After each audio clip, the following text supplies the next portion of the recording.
Ho, ho, ho! Merry Christmas and a Happy New Year! Siyempre, bago matapos ang taon, mag-unboxing ulit tayo from pabili kay Mama Beg.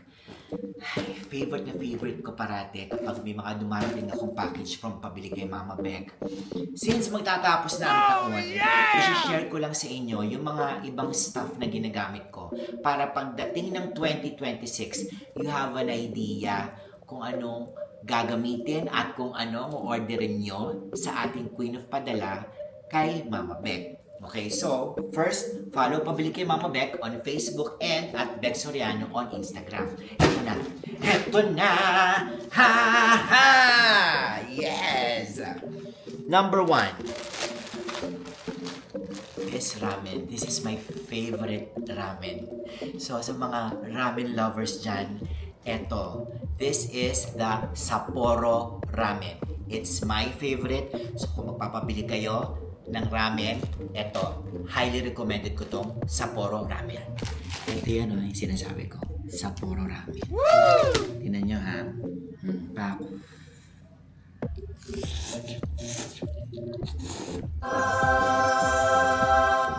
My goodness. Time space warp ngayon din. Para ko nasa Japan. Kasi very, alam mo na, authentic. Di ba pag yung mga iba na nakapunta na sa Japan, di ba ang dami doon ng mga eskinita, tapos ang dami mga ramen shops. Parang ganito. So, it feels like Japan talaga. So, if you're a ramen lover, alam mo na, Sapporo. Ayan. Ano to? This is a hand moisturizer. December, January, taglamig. Diba? So, nanunuyot-nuyot, matuyo ang anong ating mga skin. So, syempre ito, pak. Oh. Sa diba, pag naguhugas tayo ng pag sa kusina, diba? Tapos madaling mag-dry yung kamay natin. So, ito ang solusyon. Syempre, hindi mawawala ang xylitol. Diba? Parating meron yan sa bag at meron sa kotse para every time fresh ang ating breath. Diba? Xylitol. Next. Ako, paborito ko. Alam nyo na, nasabi ko na to noon eh. Hindi ito mawawala ang bath soap. Okay? Alam mo na, kailangan makinis ang ating behind.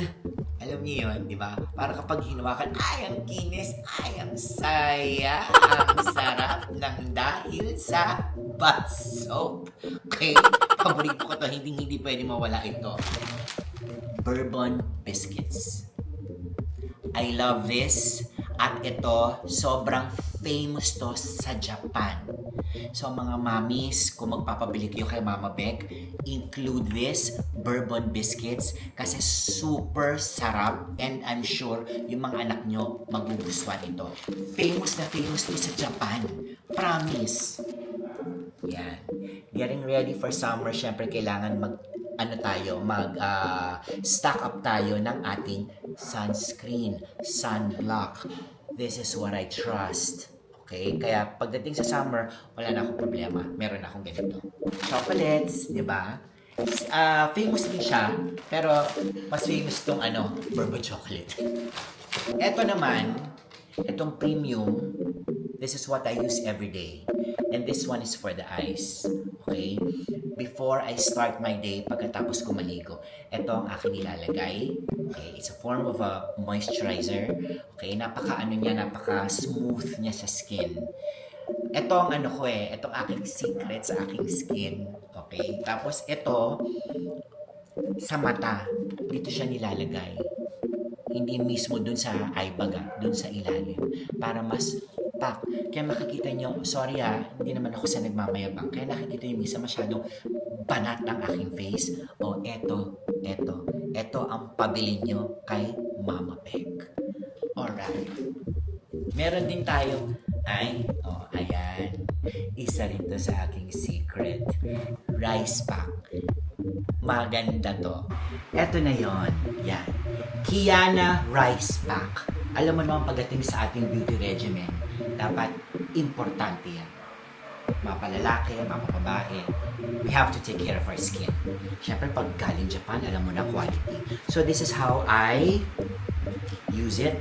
So, ano ko lang ha, kakahilamos. Diba? Tapos, eto siya. Ayan, squeeze mo lang siya. Ayan, oh. Ayan. Okay. Ayan. Tapos, lagay mo lang siya. Ayan. Ayan. Lagay mo lang siya. Lagay mo lang siya. Once or twice a week to, guys. Okay? Ang pag-ano nito, ang paglagay. Once or twice a week. Usually, ginagawa ko to kapag bago ko mag-sleep. Okay, yan. Hindi ko nilalagay masyado yung sa eyes. Ito lang, dito lang. Yan. Tapos, ayan. Ginagamay ko yung ano. Leeg. Kasi syempre, natutunan ko yan sa mami ko eh. Kung ano yung nilalagay sa face, isama sa leeg para pantay. Just leave it, ito, for 3 minutes. Tapos, balikan nyo ako after 3 minutes. Ayan na. Diba? Lakas maka-fresh. So, ano siya, parang it's a rice pack and at the same time, it really softens your skin. So, bago matulog, eto, basta once or twice a week ang gamit. Diba? So, kita nyo naman, fresh na tayo. Diba? Sana bukas, may jowa na ako. And then, of course, eto. Ito ang aking wipes, alright? So, every time pag magtitaping ako, ito ang aking parang makeup remover, ganyan, wipes. Pero, guys, hindi lang naman to porket merong akong taping or what. Ito, para sa, it's for everybody. Lalo na sa mga nagtatrabaho, yung mga galing sa school. Siyempre, pag uwi nyo, siyempre, alam mo na, di ba, pollution, di ba, dust, whatever, na-encounter natin yan. So, ito, linis, panlinis. So, hindi lang siya pang-taping all around. Yan, di ba? And last but not the least, ito, Iteki Toilet Bowl. This does wonders.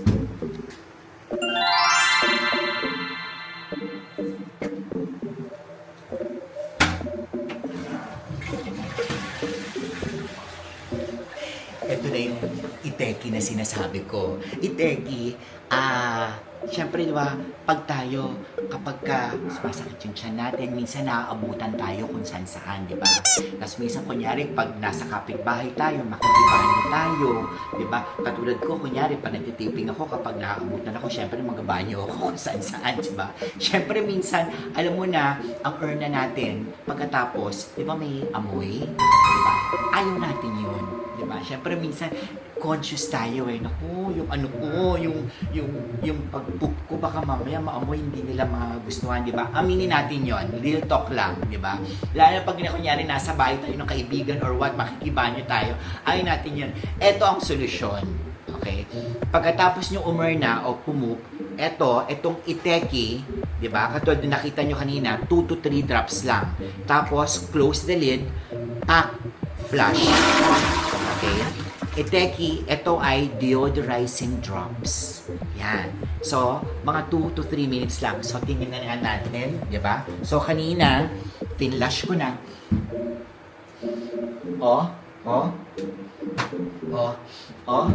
Amoy bagyo. walang bahid. Di ba?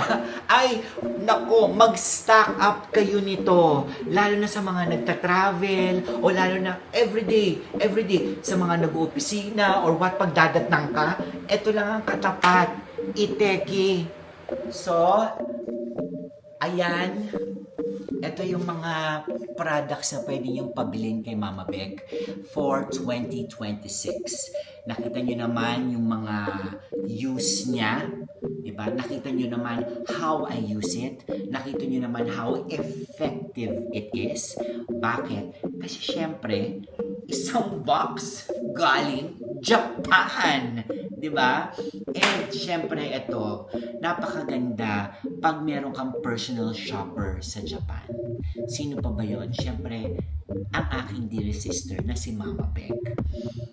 Hindi lang ito, kapag meron kayong mga gustong pabili like shoes, makeup, anything, tapos sa Japan lang nakikita. Katulad kunyari sapatos, yung mga limited, mga ganyan, limited edition, sa Japan lang. Kayang-kaya ni Mama Beck. She will try her best to find that shoe or whatever product it is that you need, di ba? Mga pampasalubong. So, ang ganda kasi kapag si Mama Beck ang bumibili, maganda yung merong personal touch, may care sa binibili niya. Kasi kapag once na nag-DM kayo, ganito lang kasimple yun eh. Kunyari may gusto kayong orderin, screenshot nyo, magdi-DM kayo kay Mama Beck. Mama Beck will try to find it. Pag nandoon na si Mama Beck, magkakaroon ka pa ng personal shopper at the same time kaibigan. Diba? From there, pwede na kayo mag-video call. Sasabihin ni Mama Beck, eto ba yung gusto mo? Like kunyari, bag or shoes. Eto ba yun? Para ano? Para sure. Diba? Yun ang maganda kapag meron kang personal shopper. Kasi you are sure kung ano yung gusto mong makuha. Diba? At saka malinis. So once again, ayan na. Eto na yung mga products. Diba? Sa 2026, yan ang mga pabili nyo ha. Pabili kay Mama Beck, follow on Facebook at Beck Soriano on Instagram. Arigato gozaimasu. Happy New Year to everybody.